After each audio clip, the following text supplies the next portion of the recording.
नमस्कार साथियों, स्वागत है अपने YouTube channel study help Hindi में। फ्रेंड्स, इसमें हम लोग यूपी टेट और सी टेट जो एग्ज़ाम आने वाले हैं, जो जनवरी में एग्ज़ाम होने वाला है, उसके लिए हम लोग पर्यावरणीय अध्ययन को इसमें डिस्कस करेंगे। तो फ्रेंड्स, आप सभी इस वीडियो को पूरे ध्यान से देखिएगा और वीडियो पसंद आए तो वीडियो को लाइक कीजिएगा और चैनल को सब्सक्राइब कीजिएगा। चलिए शुरुआत करते हैं। पहला प्रश्न है, संसार का सर्वाधिक समस्याकारी जलीय खरपतवार जिसे बंगाल का आतंक भी कहते हैं, वह कौन सा है? इसका आंसर होगा ऑप्शन नंबर ए, एखोर्निया क्रासिपस जलकुंभी। अगला प्रश्न है, वायरस के अजैविक होने का लक्षण है। इसका आंसर होगा ऑप्शन नंबर 4, इसको क्रिस्टल के रूप में परिवर्तित किया जा सकता है। अगला प्रश्न है, पादप हार्मोन जो फलों को पकाने में सहायक होते हैं, वह कौन सा है? इसका आंसर होगा ऑप्शन नंबर 4, इथाइलिन, या फिर इसे एथिलीन भी कहते हैं। एथिलीन हार्मोन के द्वारा ही पेड़ पौधों में फल पकते हैं। अगला प्रश्न है, स्वतंत्र रूप से भूमि में रहने वाला अवायवीय जीवाणु जिसमें नाइट्रोजन स्थिरीकरण की क्षमता होती है, वह कौन सा है? इसका आंसर होगा ऑप्शन नंबर ए, क्लास्ट्रीडियम। क्लास्ट्रीडियम जो है कि अवायवीय जीवाणु है जो नाइट्रोजन स्थिरीकरण करता है। अगला प्रश्न है, किस प्रकार का डीएनए कोशिका में सामान्य रूप में पाया जाता है? इसका आंसर होगा option number A, B DNA जो है कि कोशिका में सामान्य रूप से पाया जाता है। डीएनए का फुल फॉर्म होता है डीऑक्सी न्यूक्लिक एसिड। अगला प्रश्न है, 1853 ईस्वी में भारत और 1853 ईस्वी में भारत की पहली ट्रेन कहाँ चली थी? इसका आंसर होगा ऑप्शन नंबर बी, बम्बई और थाने के बीच 1853 ईस्वी में पहली बार ट्रेन चली थी, 16 अप्रैल 1853 में। अगला प्रश्न है, एशिया का सबसे बड़ा पशु मेला आयोजित होता है। इसका आंसर होगा ऑप्शन नंबर बी, सोनपुर में। सोनपुर में जो है कि एशिया का सबसे बड़ा पशु मेला आयोजित होता है।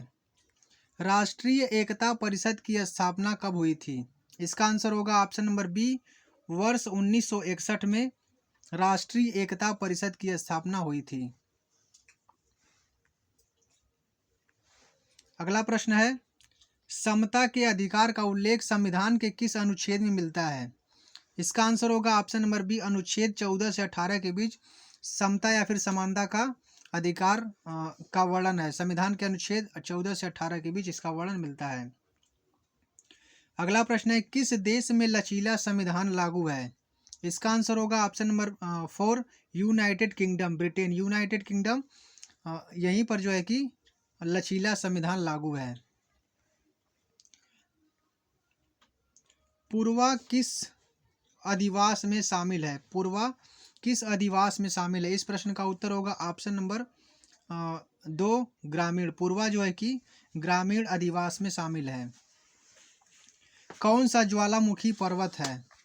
इस प्रश्न का उत्तर होगा ऑप्शन नंबर 4, किलिमंजारो, जो कि एक ज्वालामुखी पर्वत है।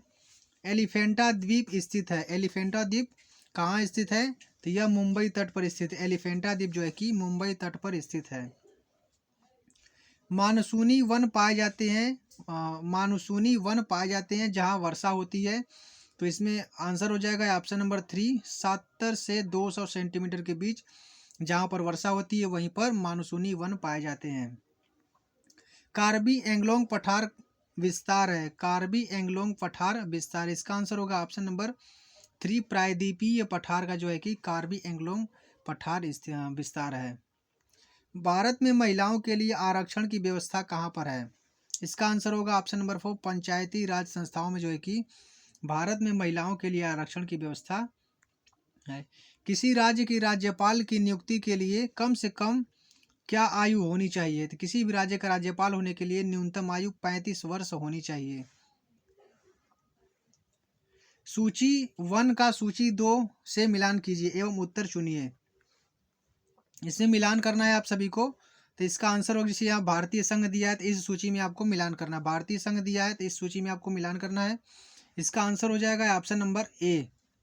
यहाँ पर इसका आंसर होगा ऑप्शन नंबर ए। ए का फर्स्ट हो जाएगा और बी का तीसरे में चला जाएगा, राज्यपाल हो जाएगा, और सी के लिए चौथा आंसर होगा और डी के लिए सेकेंड वाला। अगला प्रश्न है, अनुच्छेद 356 का प्रथम प्रयोग कब और कहाँ पर हुआ? इसका आंसर होगा ऑप्शन नंबर सेकेंड, केरल में 1959 में जो है कि अनुच्छेद 356 का प्रथम प्रयोग हुआ था। नगर निगम द्वारा कौन सा कर लगाया जा सकता है? तो इसमें सभी आंसर सही हो जाएगा। चुंगी कर, गृह कर, मनोरंजन कर। इसका मतलब इसका आंसर हो जाएगा ऑप्शन नंबर 4 सभी कर। नगर निगम द्वारा ये सभी कर लगाए जा सकते हैं। अगला प्रश्न है, निम्नलिखित में से किस प्रदेश में रेंडियर पाया जाता है? इसका आंसर होगा ऑप्शन नंबर 3 टुंडा प्रदेश में रेंडियर पाया जाता है।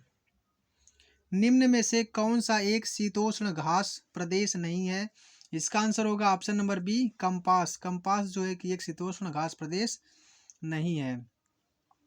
जनसंख्या के आधार पर जनसंख्या के आकार के अनुसार बृहत्तम महाद्वीप है? इसका आंसर होगा ऑप्शन नंबर एशिया महाद्वीप जो है कि जनसंख्या के आकार पर सबसे बड़ा महाद्वीप है। अगला प्रश्न है, भारत में थारू जनजाति कहाँ निवास करती है? भारत में थारू जनजाति कहाँ निवास करती है? तो इसमें दिया है उत्तराखंड में और दूसरा ऑप्शन दिया है उत्तर प्रदेश के तराई क्षेत्र में। इसमें फ्रेंड्स दोनों आंसर सही हो जाएंगे, उत्तराखंड और उत्तर प्रदेश के तराई क्षेत्र में। इसका आंसर दोनों हो जाएगा। अगला प्रश्न है कि भिलाई इस्पात संयंत्र स्थित है? भिलाई इस्पात संयंत्र छत्तीसगढ़ में स्थित है। निम्न में से कौन सा अचल जीव का उदाहरण है? इसका आंसर होगा यूप्लेक्टेला जो है कि अचल जीव का उदाहरण है। प्रोटीन अणुओं की इकाई है। प्रोटीन अणुओं की इकाई किसकी इकाई है? तो प्रोटीन जो है कि अमीनो अम्ल की इकाई है।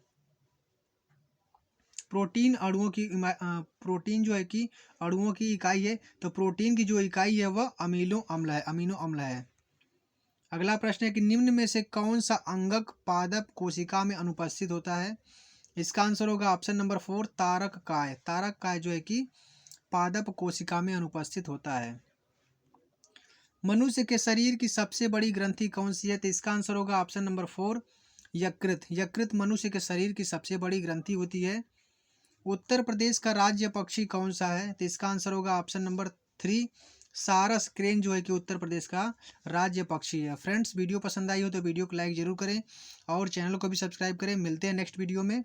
ऐसे ही वीडियो प्राप्त करने के लिए आप इस चैनल पर बने रहें।